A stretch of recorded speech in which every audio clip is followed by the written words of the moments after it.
Гаврилов, лезги чал. Чал бинея, чикамал дин дехнея. Шумут булах квез вивацук акахта. Хаи чал хюр, амчивили нинея.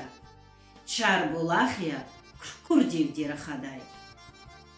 Виш Asir'in yadigar yaz atayca, Nelik, emin, Hacı Davud Rahayca, Turunihiz düşman din rig atayca, Vun halk hüzvay, Çıkalhan, Çidayahya.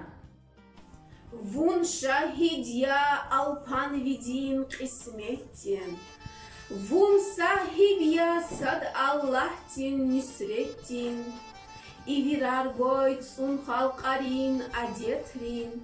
Çöz ümürde reh kalurzay mayakya. Haybat vuçya, goyvi harsa gafuni, dağat urval, şar vilidin toruni, vastayavaç seft mani dal rahuniz, vunzi halkdin ah saburni damahya.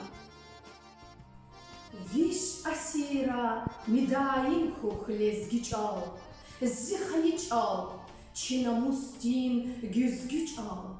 Вун хин патал, курбан да зазичанцал. Вун зихалтин, рюхтин даях, пайдахя.